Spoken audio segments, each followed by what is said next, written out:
nggak punya Allah yang dahsyat luar biasa seperti Engkau ya Tuhan, yang senantiasa menolong kami yang baik dalam hidup kami. Terima kasih Tuhan Yesus yang baik. Terima kami Tuhan ingin bersorak, ingin menari dalam Engkau, biar Engkau boleh bersuka atas pujian kami ya Tuhan. Inilah Tuhan hidup kami serahkan ke dalam tangan kasih-Mu, biar Engkau yang jamah setiap kami Tuhan, biar kami boleh bersuka di dalam Engkau. Hanya di dalam nama Tuhan Yesus Kristus yang siap bersorak, sama-sama katakan amin. Haleluya. Semua semangat amin. Haleluya. Bila ada obat. Saatnya kita melakukan semua beban kita pada saat ini. Sudah dilakukan sebagai hati yang gembira dalam obat dalam menyebabkan amin. Hati yang gembira adalah obat dari yang seperti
kita buka hati kita, kita persiapkan hidup kita untuk dipenuhi oleh kebenaran firman Tuhan. Haleluya Tuhan, bicara bagi kami ya Bapa.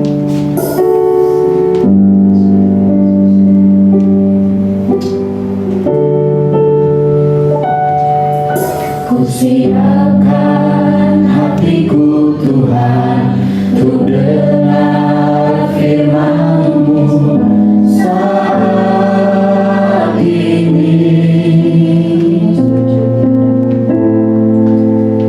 Ku sujud menyembah-Mu Tuhan, masuk hadirat-Mu saat ini.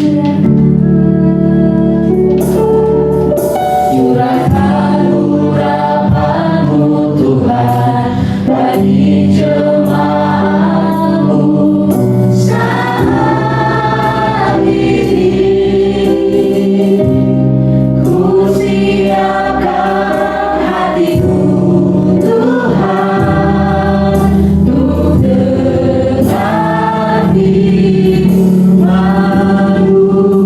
firman-Mu.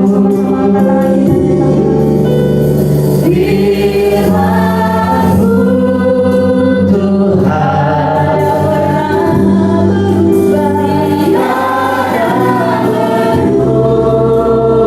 dahulu, sekarang,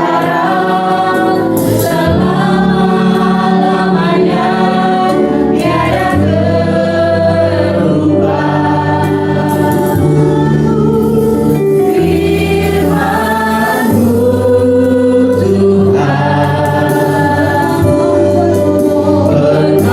penolong hidupku. Ku siapkan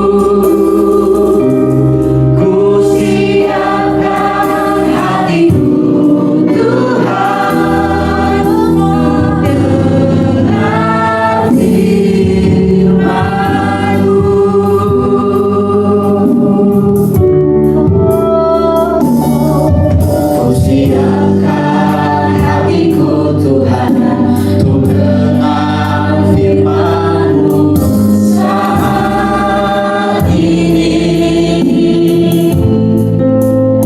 Ku siapkan hatiku Tuhan untuk dengar firman-Mu saat ini. Ku sujud menyembah-Mu Tuhan, masuk hadirat-Mu saat ini. Curahkan urapan-Mu Tuhan bagi jemaat-Mu saat ini. Ku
siapkan hatiku Tuhan untuk dengar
kami untuk disempurnakan bersama dengan Engkau.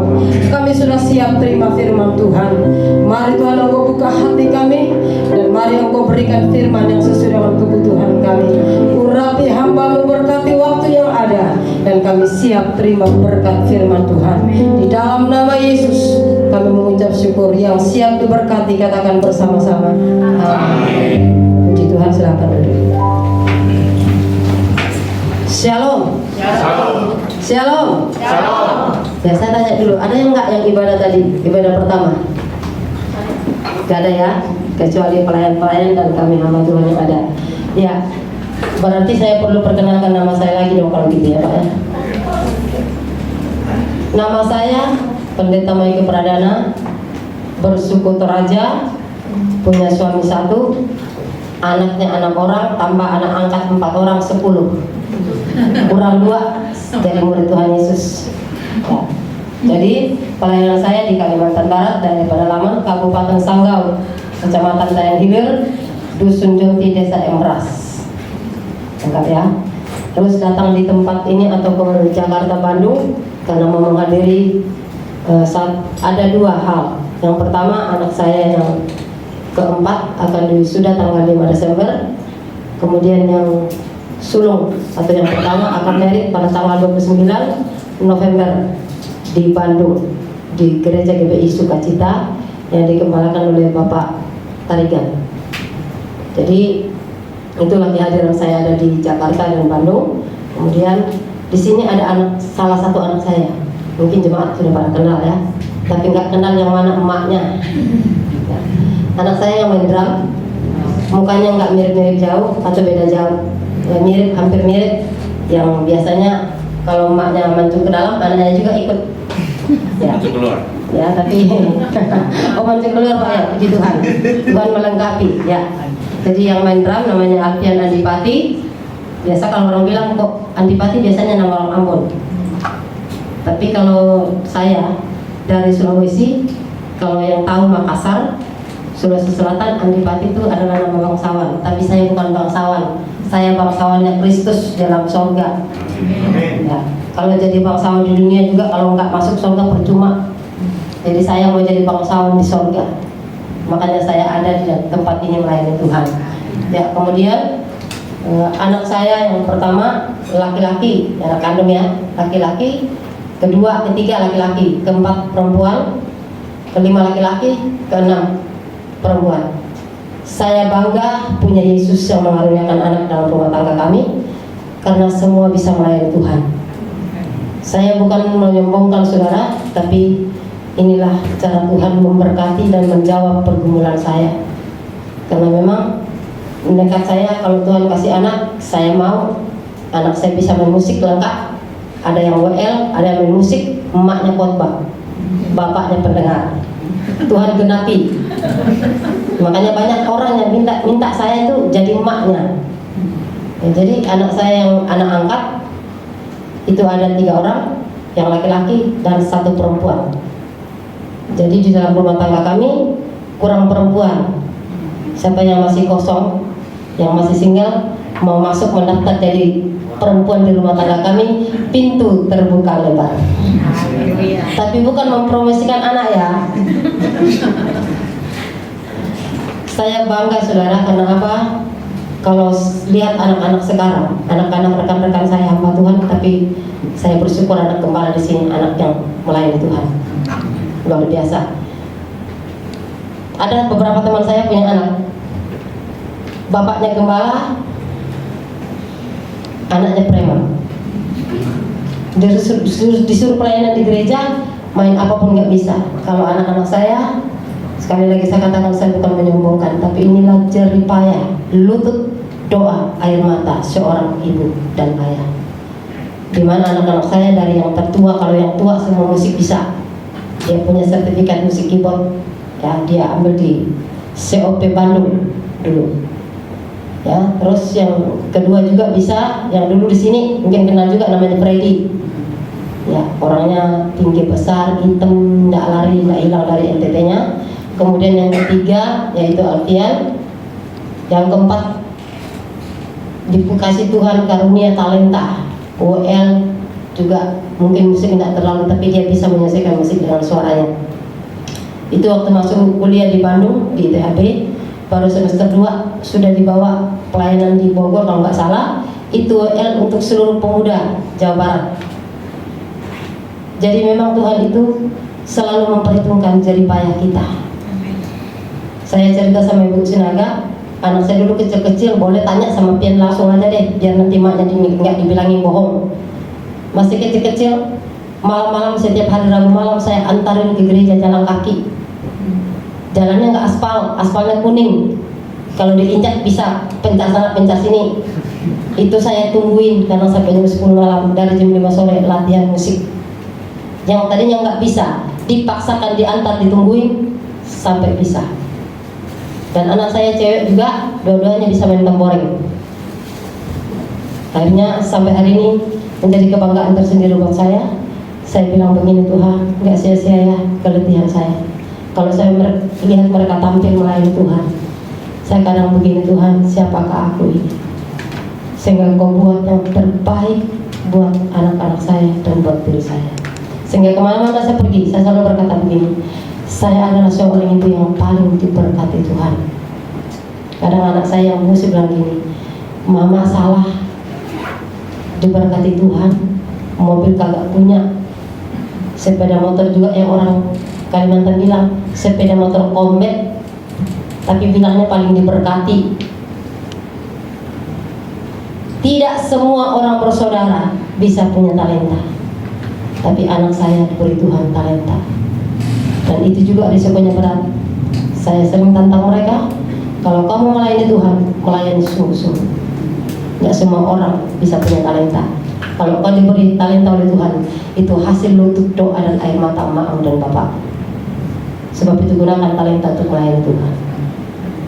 Itu pesan saya kepada anak-anak saya, dan saya percaya di sini akan terjadi seperti itu buat anak-anak jemaat. Amin. Amin. Ya. Mari kita lanjut kepada firman Tuhan. Tadi saya sudah perkenalan nama saya. Kalau nggak dikenal mungkin nggak disayang, tapi kalau sudah dikenal disayang-sayang dikit lah. Ya. Kita akan lihat firman Tuhan dalam Kolose 2 ayat yang ke-6 dan ayat yang ke-7. Ini firman yang sama dengan ibadah yang pertama. Saya sih tanya infonya sama Pian, kalau ibadah di situ gimana Pian? Bisa nggak beda firmannya? Disamakan aja mak, biar nggak ada yang dianaktirikan. Kalau dikasih daun singkong aja semua. Ya, kalau di sini biasanya di kota suka makan capcay ya. Saya mah datang di sini baru 2 malam, 3 malam baru dibawa makan sana sini yang enak-enak. Aku sampai bosan rasanya. Kalau kami di kampung makanan paling enak itu daun pepaya, daun kates, tahu ya? Daun kates dikasih cabai pedas, ditumis kasih ikan teri, tumbuhkan cabai terasi. Itu lauk paling enak. Apa ikannya? Tempe orek. Makanya anak saya mukanya kayak tempe orek semua. Dari kecil paling hobi tempe orek. Jadi kalau Alfian itu datang mau dikasih makan, carikan aja, masakan aja tempe orek, udah habis nasinya satu dandang. Tapi saya lihat sehat, cerdas, walaupun makanannya tempe orek tiap hari. Karena apa? Makan disertai kasih Kristus. Kita baca Kolose pasal yang kedua. Saya berikan tema bertumbuh dalam Kristus. Karena kita kenal Yesus, kita datang cari Dia. Betul? Saya mah kalau ke Jakarta nggak kenal orang, untuk apa saya cari orang? Karena saya kenal dengan Bapak Gembala, ya saya datang ke tempatnya. Kalau saya nggak kenal, untuk apa datang nanti dibilang orang teroris. Karena nggak kenal. Tapi karena kenal Yesus, kita cari Dia. Masih ragu tentang pengenalan tentang Yesus? Kalau kita kenal Yesus, kita mau selalu dekat dengan Dia. Mazmur 62 pada firman Tuhan berkata, hanya dekat Allah saja aku tenang. Dekat dengan Yesus kita tenang. Dekat dengan Yesus kita bisa bertumbuh. Dekat dengan Yesus kita akan tetap bersama dengan Dia. Tapi kalau tidak kenal gimana mau dekat? Dekat dengan seseorang kita bisa jadikan pasangan hidup. Betul nggak? Dekat dengan seseorang kita bisa jadikan sahabat, teman dalam hidup kita. Tapi kalau kita tidak kenal, tidak akan pernah mungkin dekat. Nggak kenal kok orangnya. Betul? Ya, Ibu Sinaka karena saya kenal lewat anak saya, bisa dekat, bisa tidur ke rumahnya, diperlakukan kayak ratu. Bangun tinggal makan. Nggak puas masakan di rumah diajak ke warung. Kemarin saya ke pasar Senen dibawa makan, Mak. Datang makanan yang kami pesan, saya takut melihat porsinya. Mak, kok segini sih besarnya? Betul-betul ukuran piring begini. Nggak pernah saya hadapi makanan seperti itu. Ibu yang satu mah senang-senang aja, ketawa-ketawa, datang langsung makan. Saya takut. Saya langsung bilang sama pelayan, minta piring kosong yang satu dong. Saya bagi 2. Lalu saya umumkan sama rekan-rekan yang jalan, tolong dong dibantuin makan. Kenapa saudara? Besar porsinya. Kalau kita ada di dalam Kristus, kita kenali Tuhan Yesus, kita pasti bisa tetap dengan Dia. Jadi yang pertama dalam hidup kita supaya kita tetap dalam Tuhan, bertumbuh dalam Tuhan, kenal dulu pribadinya. Tadi saya bilang siapa yang sudah kenal Yesus, sedikit doang yang angkat tangan. Hari ini belajar kenal Yesus dulu. Setuju dengan saya? Setuju. Kalau kamu kenal Yesus, kamu akan selalu dekat dengan Dia. Kalau sudah dekat dengan Dia, Tuhan, aku nggak mau jauh-jauh dari kamu. Betul nggak? Itu pasti terjadi. Kenal dulu pribadi Yesus. Bagaimana pribadinya Yesus? Yesus katakan, mari kepadaku, aku lemah, lembut. Itu kata Yesus. Kepribadian Yesus perlu kita kenal betul lebih dalam. Kalau kita sudah kenal, kita akan berkata, Tuhan, aku cinta Engkau. Aku rindu sama Yesus. Dan aku tidak mau tinggal hidup sendiri, tapi aku mau selalu bersama dengan Tuhan. Dari hari ke hari, waktu demi waktu, aku nggak mau lepas jauh daripada Tuhan. Bagaimana saudara mau tinggal tetap dalam Tuhan kalau tidak pernah mengenal pribadinya? Cara kita mengenal Tuhan, bangun hubungan bergaul intim dengan Dia. Amin. Kalau saudara hanya berhubungan dengan Tuhan, berdialog dengan Tuhan pada hari Minggu, rugi. Kau tidak akan pernah kenal pribadi Tuhan lebih dalam. Tapi kalau di rumahmu ada selalu waktu untuk bergaul dengan Tuhan, engkau akan tahu, oh pribadinya Tuhan seperti itu. Bapak Gembala kemarin bilang begini waktu doa pagi, kita perlu banyak baca Alkitab. Baca, pasti kita ngerti, teliti betul-betul. Karena ada Roh Kudus jadi guru yang terbaik, akan memberikan pengertian kalau kita rajin baca Alkitab. Gimana orang percaya, orang Kristen kenal siapa Tuhan itu kalau dia tidak pernah baca Alkitab, hanya dengar doang pendeta khotbah. Tiap hari juga pendeta berkoak-koak untuk berkhotbah. Kalau kau hanya cuma dengar doang nggak baca, itu susah untuk nyangkut. Betul nggak? Tapi kita dengar, kita baca ulang kembali, ya kenal pribadi Yesus. Oh begini tuh pribadinya Yesus. Kalau kita kenal pribadi Yesus, kita akan mengalami pertumbuhan di dalam Dia. Pertumbuhan itu akan terjadi kalau kita dekat dengan Tuhan. Kita dekat dengan Tuhan, kita perlu yang kedua, berakar di dalam Kristus. Kalau mau tetap di dalam Tuhan, kenal Tuhan dengan sungguh-sungguh berakar dalam Tuhan. Kalimat yang berikut tadi dikatakan, hendaklah kamu berakar di dalam Dia. Kita ganti huruf Dia itu Yesus. Orang yang mengenal Tuhan, dia akan tetap dalam Tuhan. Orang yang tetap dalam Tuhan pasti pertumbuhan rohaninya berakar teguh. Amin. Akan berakar. Kalau orang yang hidup dalam Tuhan berakar, tidak akan mudah untuk tergoyahkan. Godaan boleh datang dari samping, kiri, kanan, atas, bawah, dari siapapun, dari orang terdekat kita, kita akan tetap berkata, aku tetap ada di dalam Kristus. Saya waktu sekolah kelas 1 SMP ditawarin, saking bukan saya sombong, saking otak saya lumayan cerdas juga. Dari kelas 1 SD sampai tamat SMA itu nggak pernah keluar dari 3 besar. Jadi waktu saya SMP kelas 1, ada seorang ibu yang suka buka warung di sekolah. Jadi setiap kali kita istirahat, itu diserbu warungnya. Jadi ada teman-teman yang degil tuh, ambil aja tuh gorengan, makan. makan 5 bilang 2 dibayar.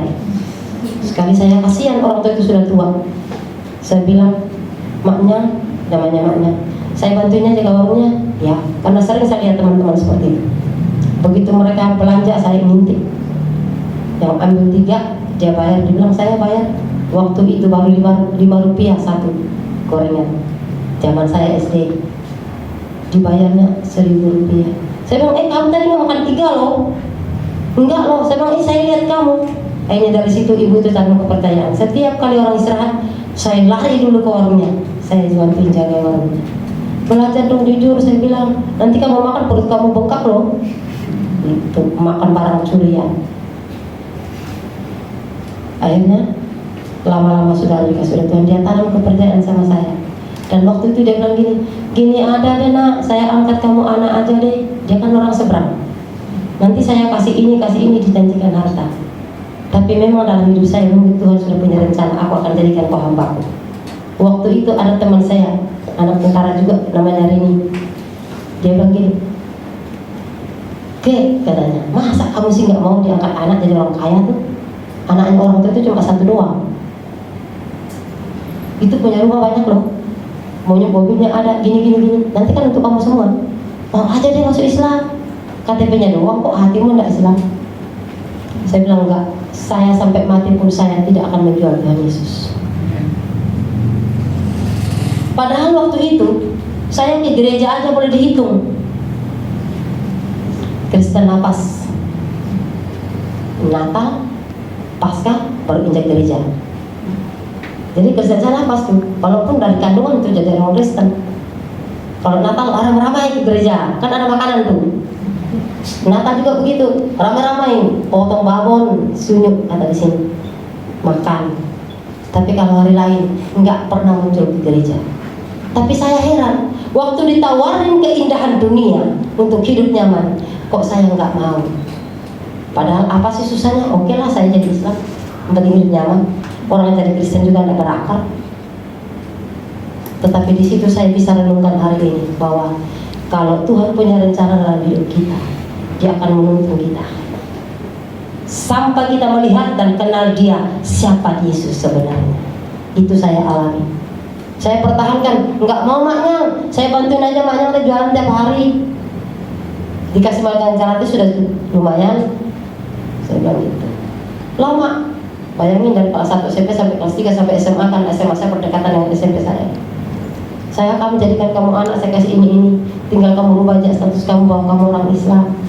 Enggak maknya, saya enggak mau, saya tetap Kristen. Ternyata di dalam hidup saya ada rencana Tuhan sampai hari ini. Waktu itu saya jujur, saya belum berakar dalam Tuhan. Kenal Yesus saja belum kok. Hanya Kristen karena bapak mama saya Kristen. Oh kata orang Yesus itu Tuhan dan Juru Selamat, ya saya ikut-ikutan. Tapi tidak kenal pribadi Yesus. Setelah Tuhan tangkap saya, jadikan saya miliknya yang sungguh-sungguh, baru saya katakan, oh begini toh yang namanya kenal Yesus. Jadi itu yang membuat kita bisa tetap dalam Kristus, bisa berakar dalam Dia dan bertumbuh dalam Dia kalau kita kenal pribadi Yesus dengan sungguh-sungguh. Orang menikah aja kalau nggak pelajari karakternya nggak mungkin langsung menikah. Pasti lihat dulu dong sifatnya gimana, sayang enggak sama kita, mau nggak terima kekurangan kita, bagaimana kita dengan Yesus. Mari kita kenal Tuhan dengan sungguh-sungguh. Kalau kita kenal Tuhan dengan sungguh-sungguh, kenal pribadinya, kita akan tetap dalam Dia, berakar di dalam Dia, bertumbuh di dalam Dia. Dan yang kemudian, kalau kita sudah berakar di dalam Kristus, kita relakan hidup kita dibentuk sesuai dengan kehendak Tuhan. Dengan kata lain, dibangun di dalam Kristus. Berikan hidupmu supaya didesain oleh Tuhan sesuai dengan pola yang Tuhan inginkan. Amin. Supaya tidak salah. Dan kalau Dia yang mendesain kehidupan kita, saudara, sekalipun itu sakit, tapi tidak pernah salah sasaran, akan memunculkan satu bangunan yang indah, yang dunia ini tidak bisa ukir seindah ukiran yang ada di dunia. Dibangun di atas Dia, artinya kita dibentuk sesuai dengan apa yang Tuhan mau. Dan itu sakit. Seorang tukang kayu atau tukang mebel, kalau membuat sesuatu, dia pasti rancang, sudah dirancang, dibuat sesuai dengan seleranya. dengan model yang dia inginkan, sehingga terbentuk satu mebel yang indah yang bisa menimbulkan atau menghasilkan uang yang besar jumlahnya. Kehidupan kita diinginkan Tuhan seperti itu. Dia membentuk kehidupan kita sesuai dengan pola yang dia inginkan, dan itu sangat menyakitkan. Pengalaman hidup saya digodok oleh Tuhan tidak nyaman. Ibadah pagi saya sudah sampaikan sedikit kesaksian saya. Kalau saya ditangkap Tuhan tidak seperti orang.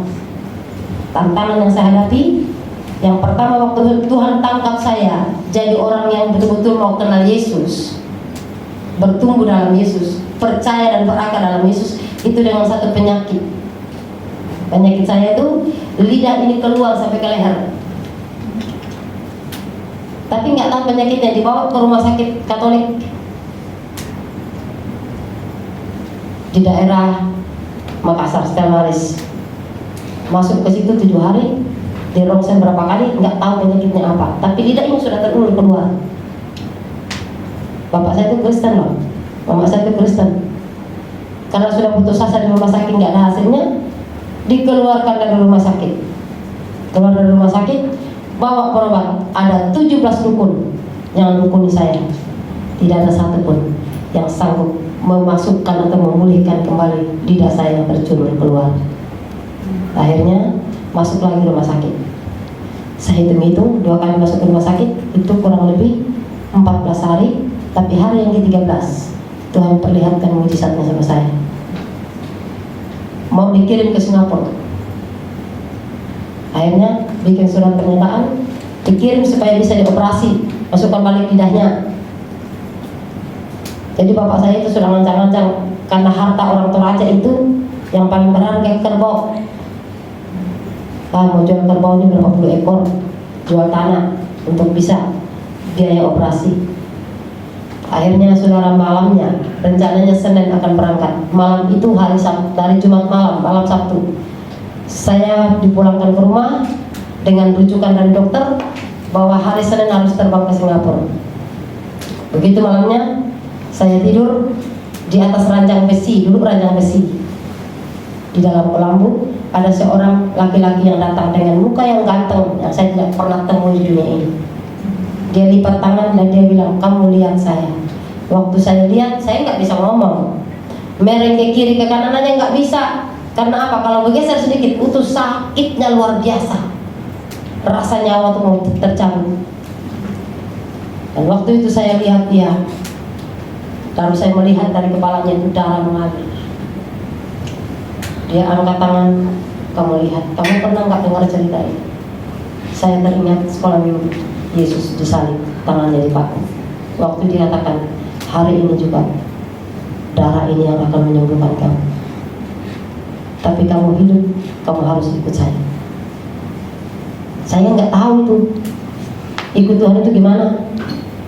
Saya waktu itu kelas 3 SMA, mau masuk ujian nasional. Dan waktu itu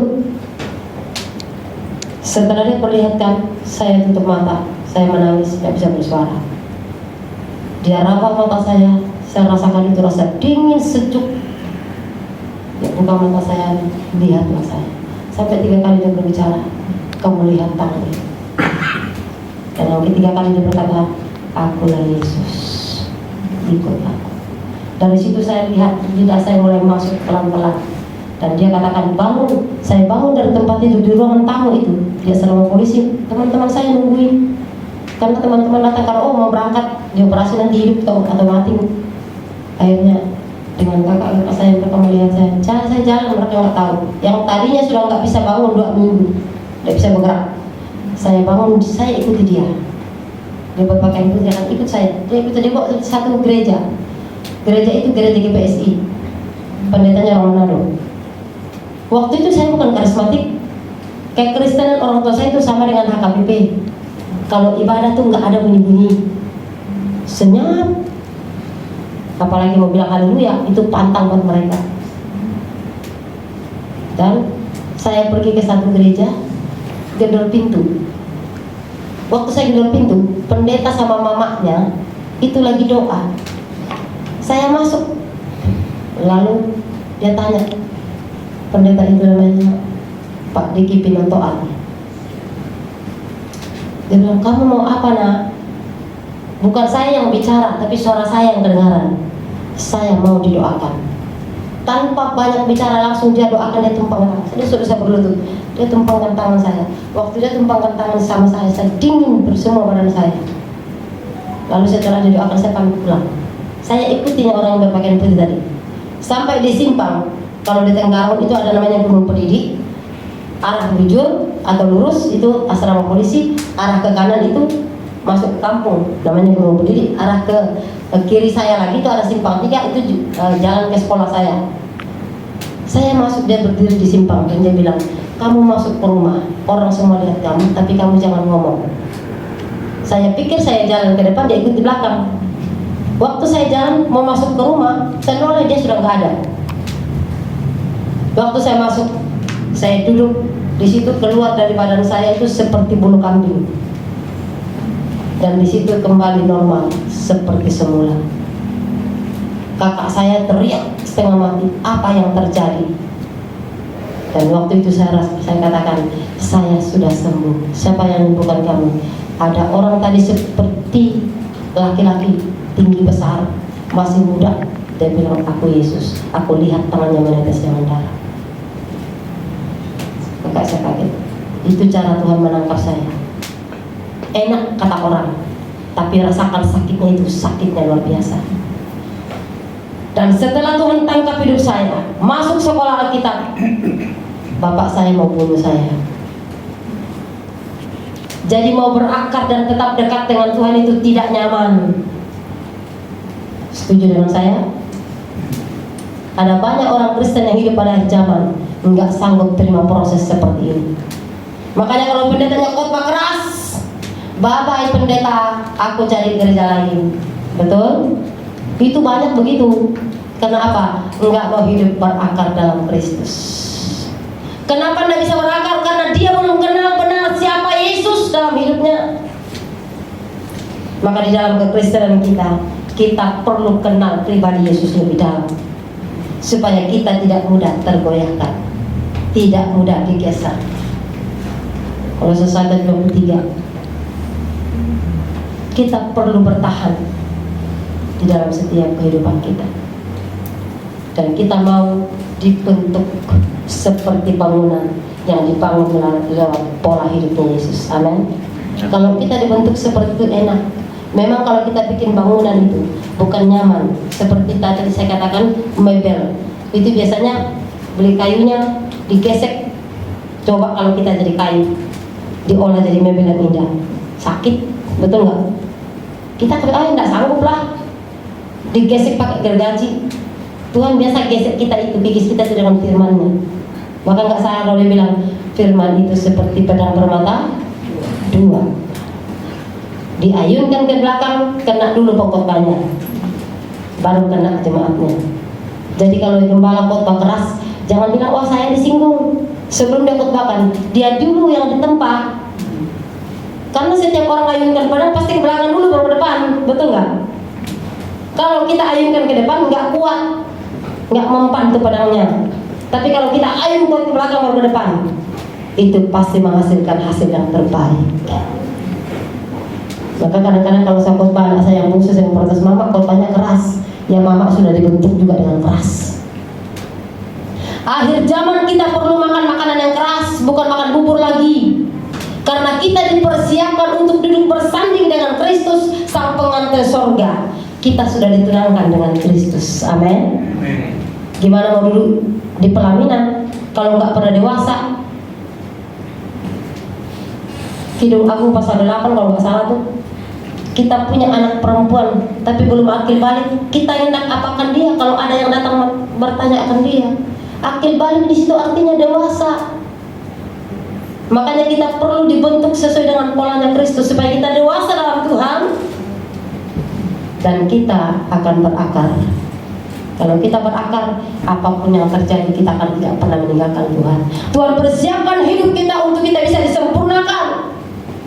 Dan kalau Dia datang, satu pun di antara kita tidak ada yang terhilang dari perhitungan Tuhan. Amin. Itu kerinduan hamba Tuhan, berkhotbah keras, memberi makanan yang keras. Makanya tadi saya bilang awal, kalau di kota makanannya enak-enak, manis-manis. Kalau kami di kampung makanannya daun pepaya, sudah pahit, pedas lagi. Bumbunya apa? Bawang putih, garam perai. Tahu garam perai? Biasa kalau orang kasih makan babi, garam yang kasar-kasar besar-besar tuh. Perlu ditumbuk dulu, baru dimasukkan ke sayur. Kalau enggak mau keluar biji-biji besar. Garam yang terbuang di kota. Tapi kalau itu digunakan dengan pola yang terindah, cara yang terbaik, akan menghasilkan rasa yang mengasihkan. Hidup orang Kristen kalau dibentuk sesuai dengan pola Kristus, itu akan menggarami dunia yang penuh dengan ketawaran hari ini. Amin. Banyak dunia yang tawar dengan kasih Kristus, sehingga kita dapat melihat tidak sedikit orang percaya di hari Minggu seperti ini bukan ada di dalam rumah ibadah, tapi di tempat-tempat di mana orang dunia menikmati ketenangan, kesenangan yang hanya sesaat. Penghiburan dicari ke dunia, padahal dia nggak tahu di dalam Yesus ada penghiburan yang sejati. Anak-anak saya tahu masih ngumpul dulu, belum ada yang kuliah. Kalau sudah hari Minggu rata-rata mereka pelayanan. Anak yang tua baru kelas 2 SD sudah main gitar di gereja, pelayanan umum. Kelas 5, kelas 6 sudah main keyboard. Begitu juga pian. Jadi kalau sudah jam 8 pagi, mereka sekolah Minggu dulu itu jam 7 sampai jam 8. Pulang-pulang sarapan cepat-cepat, ganti pakaian. Anak saya dulu pelayanan masih di tangan saya, pantang pakai celana jeans, naik melayani Tuhan. Saya tidak mau, karena dari cara berpakaian engkau akan jadi saksi, contoh dan teladan. Amin. Itu pola hidupnya Yesus loh. Jadi saya terapkan dari kecil. Boleh tanya si Pian, pelayanan begitu, nggak ada yang bajunya telanjang, semua pakai dasi. Tapi kalau sekarang anak muda bilang, itu zaman dulu, di kampung bilang zaman mare. Tapi tahu nggak? Kalau orang yang tampil pelayanan seperti itu akan beda urapannya, betul? Beda. Kita pakai baju mahal yang talinya cuma sejari, baju murah yang tutup semua aurat, pasti beda kelihatannya, betul nggak? Karena apa? Menampilkan sesuatu yang bisa mempengaruhi orang kepada positif atau negatif. Jadi itu kebiasaan yang saya terapkan. Nanti mereka sudah pergi ke kota besar, ikut-ikutan. Ada saya sering bilang, biasakan melayani dengan pakaian yang sopan. Amin. Biasakan, karena kita orang Kristen harus jadi cermin untuk dunia. Dari cara kita berpakaian lebih dulu, kemudian cara kita bergaul, orang akan datang, oh ini dia anak Tuhan. Begitu ya orang Kristen. Ada beberapa orang Islam yang saya bawa masuk Kristen, dia bukan dengar saya punya perkataan atau saya saksikan atau sampaikan firman, tidak, tapi dari gaya hidup saya. Anak si Pian, salah satu anak angkat saya, dia satu sekolah sama dia, satu kelas, itu orang Islam, bapaknya Sunda, tinggal sama saya, masuk Kristen. Tanya dia, sampai melayani di gereja. Saya nggak pernah bilang, kamu tinggal sama kami, kamu harus ikut saya, enggak. Dia datang bawa tempat ibadahnya sejadah. Saya bilang, gunakan ini untuk menunaikan ibadahmu seperti ajaran agamamu. 1 minggu, 2 minggu dia lakukan. Minggu ketiga, karena dia lihat kami setiap malam doa bersama, anak saya giliran baca Alkitab, berdoa. Lama-lama dia bilang, bisa nggak aku dulu ikut kita berdoa? Sangat bisa. Berjalannya waktu dia doa di rumah, lama-lama dia bilang, mau juga aku ke gereja saya bilang, nanti bapak mama marah. Ya jangan dibilang lah sama dia. Saya bilang, ingat ya, bukan bibi yang suruh kamu, tapi kamu sendiri yang mau.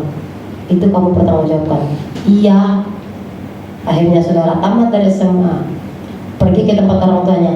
Orang tuanya tahu bahwa dia sudah Kristen. Orang tuanya suruh pulang.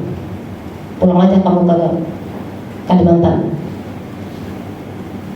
Karena bapaknya Islam tontok.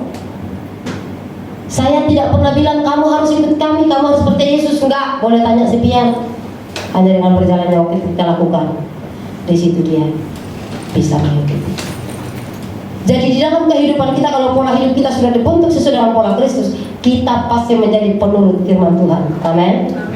Yohanes 8 ayat 19. Orang yang mengasihi Tuhan akan menjadi pelaku firman. Betul? Dan orang yang melakukan firman akan menjaga hubungannya tetap baik dengan Tuhan. Salah satunya hidup dalam kekudusan. Kalau hidup dalam kekudusan, Yesus akan berkenan dalam hidup kita. Makanya di dalam 2 Petrus pasal 3 ayat yang ke-9 kalau nggak salah atau 10 dia katakan, betapa kamu harus hidup saleh, kudus kalau kita mau berkenan kepada Tuhan. Kenapa kita harus kudus dan saleh hidup di mata Tuhan? Karena dunia ini sedang menuju kepada kehancuran. Dalam pergaulan kita sehari-hari, kita nggak sadar kita hidup dalam dunia yang penuh dengan dosa. Dunia sekarang semakin jahat. Kita mau supaya hidup kita sama dengan gaya hidupnya Yesus, menerapkan kekudusan, mempertahankan kekudusan, sehingga kita tidak akan sama dengan unsur dunia yang akan dihanguskan oleh api. 2 Petrus pasal 3 ayat 10 sampai 11, 9 sampai 10. Semuanya akan habis.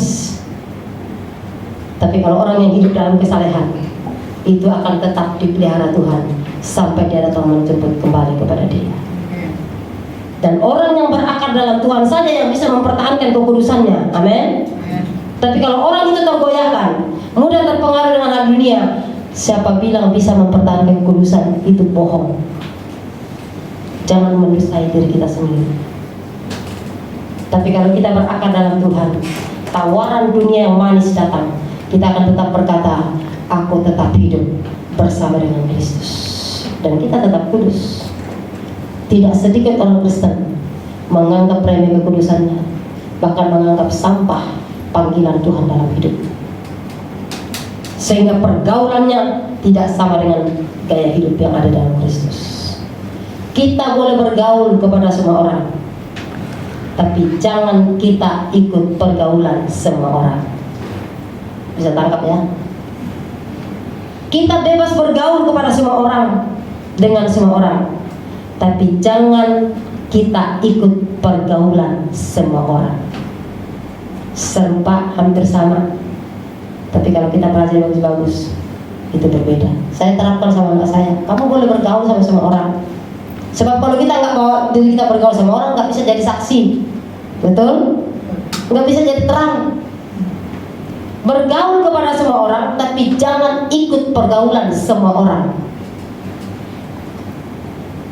Dan itu hanya bisa kita lakukan kalau kita bertumbuh berakar dalam Kristus, dibangun di dalam Kristus. Cara Tuhan membentuk hidup kita itu sesuai dengan kehendaknya, akan pasti kita bisa mengikuti, dan kita akan bisa kalau kita berserah kepada Tuhan. Salah satu pola yang Tuhan terapkan dalam hidup kita, yaitu kita mau dimuridkan. Kalau kita mau dimuridkan, kita rela tinggalkan semua apa yang kita miliki. Semua orang punya milik yang pasti banyak disayangi, betul nggak? Salah satu milik yang kita miliki, yang Tuhan sudah tanggalkan, yang biasa kita pertahankan dalam hidup kita, adalah ego. Perlu dirontokkan ego itu loh, kalau berakar dalam Kristus. Perlu dirontokkan ego itu kalau mau hidup kudus dalam Tuhan. Lukas 14 ayat yang ke-33, perlu kita baca ayat ini. Kalau mau jadi muridnya Tuhan, kita melepaskan milik yang kita punya. Semua manusia punya milik yang berharga. Saya tidak berbicara tentang harta, tentang gedung, mobil, dan uang, ya, tidak. Tapi milik yang sering kita pertahankan dalam hidup kita, yang pertama egonya kita. Silakan dibaca Lukas pasal 14 ayatnya yang ke-33. Lukas 14 ayat yang ke-33, demikian pula lah tiap-tiap orang di antara kamu yang tidak melepaskan dirinya dari segala miliknya tidak dapat menjadi muridku. Iya. Mau menjadi milik Tuhan, mau hidup kudus dalam Tuhan, mau Tuhan berkenan dalam hidup kita, harus melepaskan milik milik kita. Apa yang kita miliki? Salah satu ego kita. Ego itu yang tidak bisa membuat kita memiliki penundukan diri terhadap Tuhan. Banyak orang Kristen setia melayani Tuhan, tapi tidak memiliki karakter penundukan diri terhadap Tuhan, sehingga dalam hidupnya enggak pernah mengenal siapa pribadi Yesus, karena dia mau menampilkan apa yang dia punya. Tapi kita hari ini tidak seperti itu. Amin.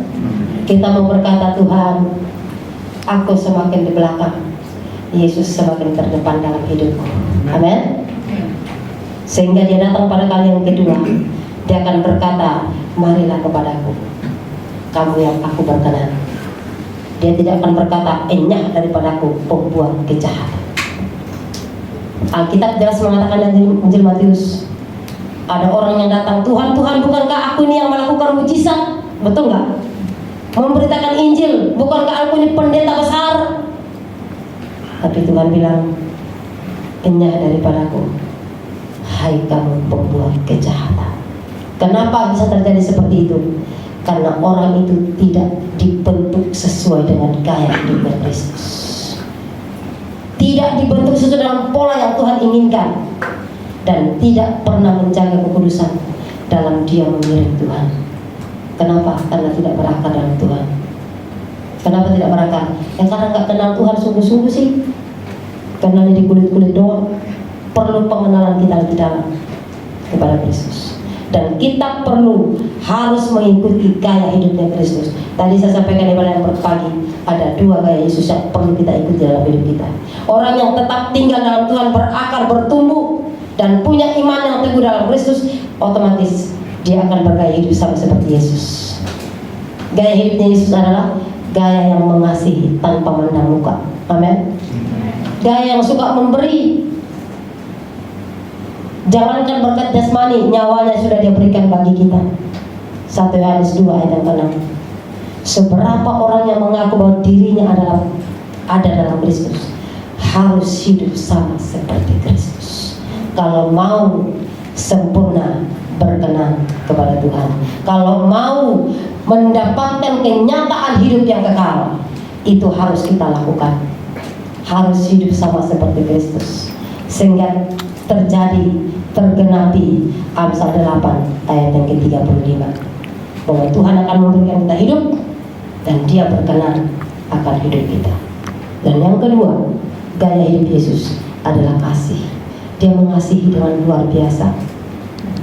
Yesus katakan bahwa dia mengasihi kita. Kalau saudara pelajari firman Tuhan dalam Injil Yohanes 15 ayat 1 sampai 17, kalau kita mengasihi Tuhan, dia jadikan kita sahabatnya. Amin. Dia jadikan kita kekasihnya, dia jadikan kita anak-anaknya, dia jadikan kita anggota keluarganya. Itu gaya hidup Yesus, mengasihi. Dan Tuhan tuntut dalam kehidupan kita hal itu. Jadi dua gaya ini jadikan pola hidup kita sehari-hari, bahwa aku mau hidup harus sama seperti hidupnya Kristus. Dan yang kedua, aku harus mengasihi dia. Aku mengasihi Tuhan, dan aku akan tekun mencari dia. Aku mendapatkan dia. Kalau aku dapatkan Tuhan, aku pasti dapat hidup yang kekal. Amin. Dan dia akan berkenan kepadaku. Sehingga Yesus datang pada kali yang kedua, dia tidak akan berkata kepada kita, enyah daripadaku, tapi dia akan berkata, inilah anakku yang kukasihi, kepadanya lah aku berkenan. Matius 5 ayat yang 48. Amin firman Tuhan. Mari kita bangkit berdiri. Kita mau berdoa. Kita bawakan satu pujian yang berkata, mataku tertuju kepadamu. Kita mau mengikuti kehendak Tuhan, supaya kita bisa membesarkan kerajaan Allah di akhir zaman ini.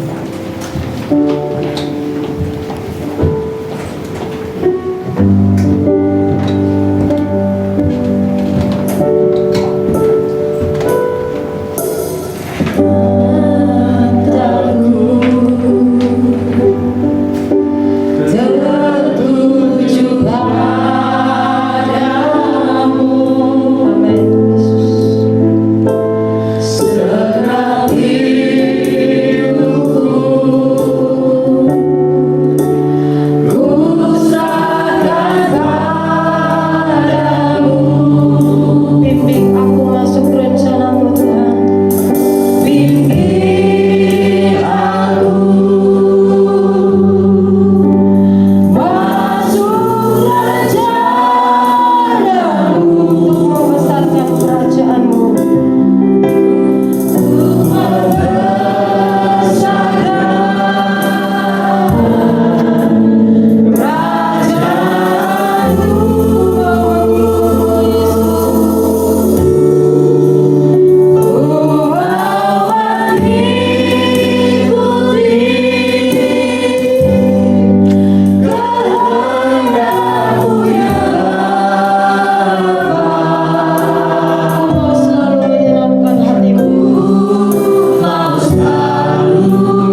memuliakan nama Engkau.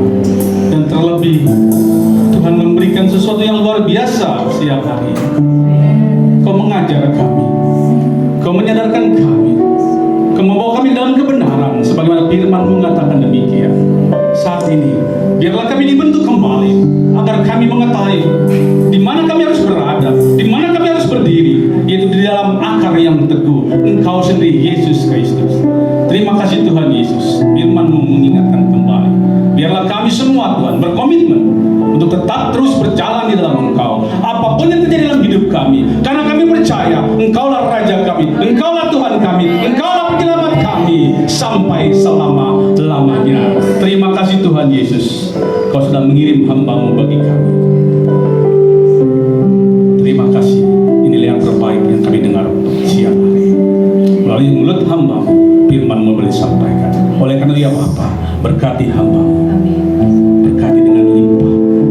Apa yang dikerjakan berhasil, apa yang dilakukan untuk puji hormat kemuliaan nama Tuhan di dalam pelayanan, dalam penggembalaannya, semua mendatangkan puji hormat kemuliaan bagi Tuhan, dan banyak jiwa boleh diselamatkan di dalam misinya, dalam penginjilannya.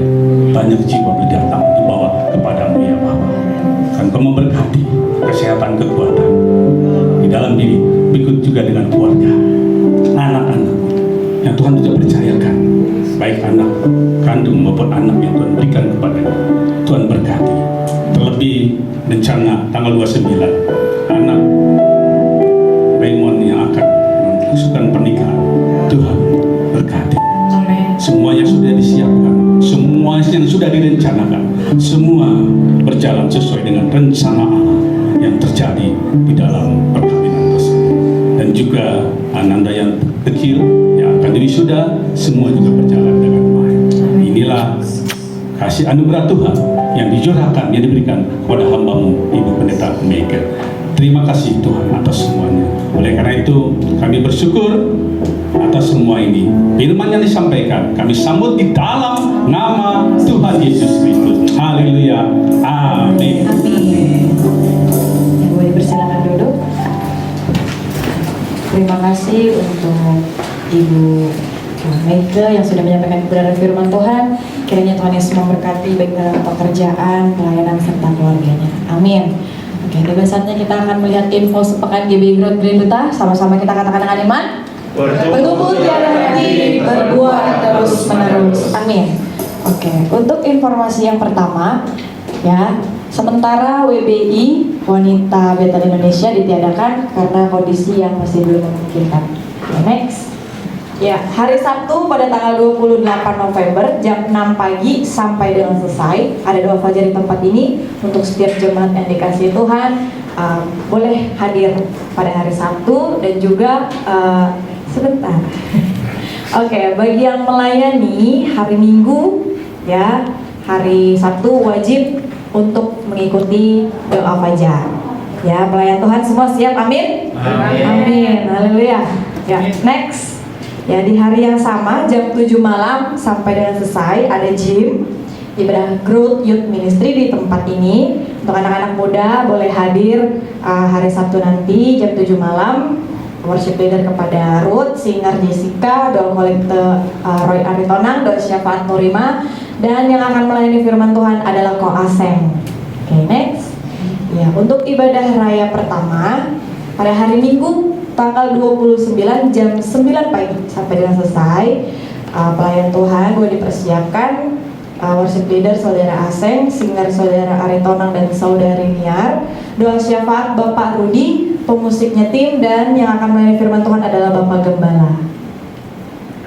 Ya, jam 11 siang sampai dengan selesai ada ibadah remaja. Untuk kelasnya boleh dilihat di grup WhatsApp, grup kelasnya.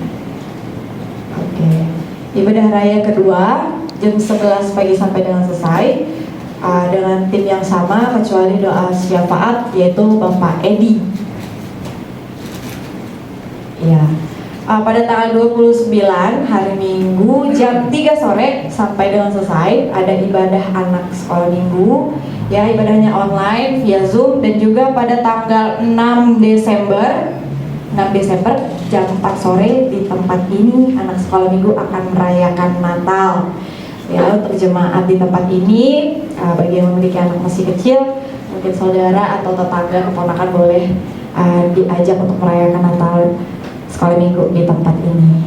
Next. Oh ini ya, ini temanya ya. Iya. Sukacita untuk aku, kamu, dan kita semua. Ya, hari Minggu tanggal 6 jam 4 sore di gereja. Nggak online ya? Iya, tidak online, offline. Ya, ada next. Oke, pada hari Sabtu setelah doa pagi mungkin Bapak Gembala akan menambahkan. Kan 28. Tanggal 5 Desember. Oh, tanggal 5 Desember. Tanggal 5 Desember jam setengah 8 pagi sampai dengan selesai ada baptisan air. Oke, next ya. Selamat datang untuk jemaat yang baru pertama kali hadir. Ada, boleh bangkit berdiri. Ada, boleh disambut. Haleluya, puji Tuhan. Jemaat baru siang hari ini selamat datang. Selamat datang di GBI Grand Duta. Kiranya Yesus memberkati. Biar di minggu-minggu yang akan datang kita boleh beribadah sama-sama kembali. Amin. Amin. Next. Ya, sudah habis? Selesai? Oke, sekian info sepekan GBI Grand Duta. Saya undang jemaat Tuhan untuk bangkit berdiri. Kita akan mengakhiri ibadah kita.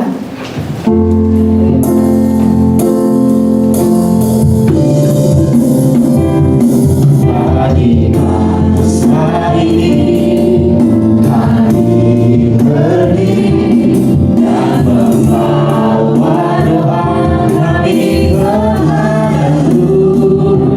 Sesuatu yang besar pasti terjadi dan mengubahkan negeri kami. Hanya namamu Tuhan ditinggikan atas seluruh bumi. Pagi masa ini kami berdiri dan membawa doa kami kepadamu. Sesuatu yang besar pasti terjadi dan mengubahkan negeri kami. Hanya namamu Tuhan ditinggikan. Hanya namamu Tuhan ditinggikan.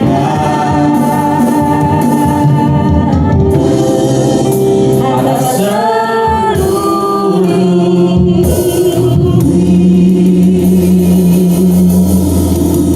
Benar Tuhan, namamu saja yang ditinggikan di dalam hidup kami Bapa. Kami bersyukur Tuhan, Engkau Allah yang luar biasa menyertai kami, melindungi kami Tuhan di sepanjang minggu ini Bapa. Kami boleh ada Tuhan di tempat ini semua karena kasih Tuhan, bukan karena kekuatan kami. Untuk itu Tuhan, kami datang memohon kepada Tuhan, biarlah Tuhan senantiasa kasih-Mu boleh ada di dalam hidup kami juga Tuhan. Bapa yang baik, kami juga Tuhan bersyukur di mana Tuhan firman-Mu sudah disampaikan oleh hamba-Mu yang Engkau tunjuk Tuhan dari Kalimantan ke tempat ini Tuhan. Terima kasih Bapa, terima kasih Tuhan. Penyertaan-Mu sempurna dalam kehidupan hamba-Mu Tuhan, di perjalanan hingga sampai ke Tangerang Bapa. Tuhan, bukan secara tiba-tiba, tetapi Engkau Tuhan yang merencanakan hamba-Mu menyampaikan firman-Mu yang begitu indah pada saat ini. Terima kasih Tuhan untuk firman-Mu Bapa, di mana Tuhan kami seringkali lupa kepada Tuhan. Bahkan kami Tuhan tidak mengenal Engkau terlalu dalam Tuhan. Namun saat ini Tuhan, firman-Mu Tuhan sudah mengajari kami, memberitahukan kepada kami siapa Tuhan yang sebenarnya dalam hidup kami. Kami percaya Tuhan, ketika kami Tuhan mengenal Engkau dengan dalam, maka iman kami Tuhan bertumbuh dan berakar Tuhan. Tuhan. Kami percaya Tuhan, buah-buah daripada firman-Mu, buah-buah kasih Tuhan boleh ada pada kami. Terima kasih Tuhan untuk firman-Mu. Biarlah kami Tuhan senantiasa boleh tumbuh Tuhan, senantiasa boleh berbuah Tuhan, sehingga dalam kehidupan kami setiap saat Tuhan kami boleh dikuatkan. Terima kasih Tuhan, kami akan dibangun oleh firman-Mu Tuhan menjadi jemaat yang militan. Kami tidak mudah tersinggung, kami tidak mudah sakit hati, kami tidak mudah tawar hati. Apapun Tuhan yang datang dalam persoalan hidup kami akan tetap Tuhan berpegang teguh ke dalam kebenaran firman-Mu Tuhan, dan kami akan berbuah Tuhan dan berakar di gereja ini. Terima kasih Tuhan Yesus. Kami juga berdoa Tuhan untuk hamba-Mu yang sudah memberikan firman-Mu, tetap Engkau kembalikan urapan-Mu Tuhan. Engkau semakin pakai luar biasa. Apapun yang menjadi harapannya dalam hidupnya Tuhan, biarlah Tuhan yang turut bekerja. Engkau memberkati kehidupan anak-anaknya, Engkau pelihara anak-anaknya Tuhan. Apapun yang menjadi cita-cita anak-anaknya Tuhan boleh berhasil, sehingga kelak hamba-Mu ini Tuhan boleh Tuhan bersuka cita karena bekerja di ladang-Mu Tuhan. Terima kasih Tuhan, kami percaya Bapa, ketika kami ambil bagian Tuhan untuk bekerja dalam proyek Tuhan, namun Tuhan tetap Tuhan bekerja di dalam kehidupan kami. Terima kasih Tuhan, jemaat-jemaat yang hadir pada saat ini, apapun Tuhan keadaan jemaat kami yang hadir pada saat ini, biarlah Tuhan kiranya yang memberikan kekuatan bagi yang memiliki pergumulan Tuhan, bahkan bagi yang sakit Tuhan sembuhkan. Bagi yang punya persoalan Tuhan senantiasa pulihkan Bapa. Terima kasih Tuhan, terima kasih. Bagi yang belum mendapat pekerjaan, biar Tuhan tolong Tuhan. Terima kasih Bapa, terima kasih Tuhan Yesus. Kami percaya Tuhan, jemaat-jemaat di tempat ini, jemaat-jemaat yang Tuhan berkati. Bapa yang baik, kami juga Tuhan bersyukur atas pelayan-pelayan-Mu yang bersedia pada saat ini. Tuhan, Kau menggantikan jeripaya pada pelayan-Mu Tuhan. Kau memberkati, Kau memberikan sukacita, sehingga Tuhan mereka boleh melayani Engkau Tuhan dengan sepenuh hati mereka Bapa. Tuhan Yesus, terima kasih. Kami juga berdoa Tuhan untuk pergumulan gereja kami ini, di mana Tuhan kami bergumul Tuhan untuk melunasi gereja kami ini. Tuhan, kami percaya Engkau Allah yang sanggup Tuhan memberkati gereja ini lewat jemaat-jemaat-Mu di tempat ini Tuhan. Tuhan Yesus, kami memohon Tuhan, biarlah Tuhan kami dapat menyelesaikan Tuhan pelunasan gereja ini. Engkau membuka tingkap-tingkap langit untuk jemaat, mencurahkan berkat-Mu Tuhan, sehingga jemaat-jemaat-Mu Tuhan boleh mengulurkan tangan Tuhan untuk boleh membantu pelunasan gereja ini. Terima kasih Tuhan Yesus untuk hamba-Mu Bapak Hugayuandra Tuhan yang bersedia Tuhan untuk menjadi Bapak rohani kami Tuhan. Kami serahkan Tuhan hamba-Mu ke dalam tangan kasih-Mu. Kau memelihara hidupnya Tuhan. Jikalau berapa tahun yang lalu Kau lepaskan dia dari maut, maka rencana-Mu ada dalam hidupnya.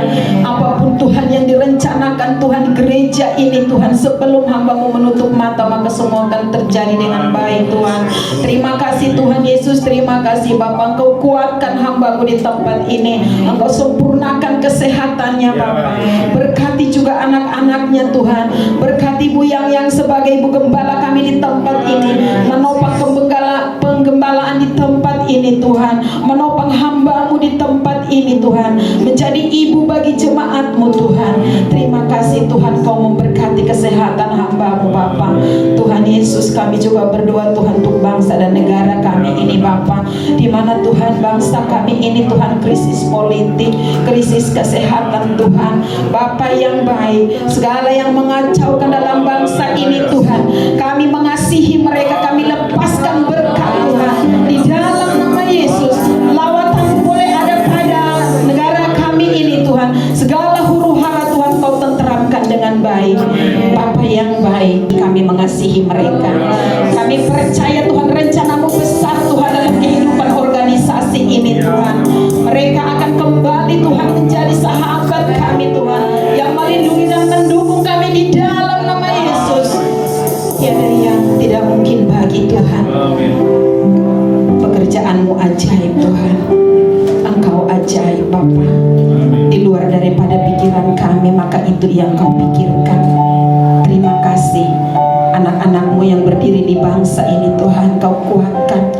Kami boleh sama-sama berdoa dan berlutut Tuhan untuk membawa bangsa kami ini Bapa. Biarlah Tuhan bangsa ini dipulihkan. Hujan pertobatan boleh ada dalam bangsa ini, sehingga Tuhan setiap anak-anak-Mu yang ada dalam bangsa ini Tuhan boleh ada aman dan tentera. Bapa dalam surga, kami tidak lupa juga Tuhan buat hamba-hamba-Mu dan penginjilan yang ada Tuhan di pedesaan dimanapun mereka berada. Bagi mereka Tuhan yang sakit, Tuhan pulihkan. Bagi mereka yang terintimidasi, Tuhan kuatkan. Kau lepaskan mereka dari maut di dalam nama Yesus. Tuhan, biarlah Tuhan Injil boleh disebarkan di seluruh bumi ini Tuhan. Terima kasih Bapa yang baik, terima kasih Bapa yang setia. Dalam penghujung ibadah kami ini Tuhan, biarlah Tuhan Engkau yang memberkati kami. Sebentar kami akan pulang, Kau memberkati kami Tuhan di perjalanan. Dan juga Tuhan sebentar kami akan memberikan persembahan kami kepadamu. Biarlah Tuhan Kau memberkati tangan-tangan yang memberi beribu-ribu lipat kali ganda. Terima kasih Tuhan Yesus, kami siap Tuhan menerima berkat-Mu. Haleluya. Ya, mari kita siapkan hati kita. Kita bersyukur hari ini ada kemenangan bagi kita semua. Amin. Amin. Ya, buka hatimu, hadapkan wajahmu pada Dia yang duduk di tahta, yang menghadapkan wajahnya kepada kita semua, sehingga kita diberikan damai sejahtera dan sinar kemuliaan wajahnya dipancarkan bagi kita semua, sehingga kita menerima kasih karunia. Oleh karena itu, angkat tanganmu, percaya dengan iman, dan kau akan menerima, membawa pulang dengan sorak-sorai penuh kemenangan, yaitu berkat-berkat dari Bapa, berkat jasmani, terlebih berkat rohani, dilimpahkan, dicurahkan di dalam perbendaharaan, sehingga tumpah keluar memberkati di sekitarmu. Dan terima kasih setia Tuhan kita Yesus Kristus yang telah mati menghapus segala dosa kita dan menyediakan tempat kekal di surga nanti bersama-sama dengan Bapa. Dan kasih setia penyertaan yang sempurna dari Roh Kudus diberikan bagi kita semua sampai Tuhan Yesus datang kedua kali. Yang percaya dan menerima berkat Tuhan, mari kita sama-sama berdoa. Bapa kami yang di surga, dikuduskanlah nama-Mu, datanglah kerajaan-Mu, jadilah kehendak-Mu di bumi seperti di surga.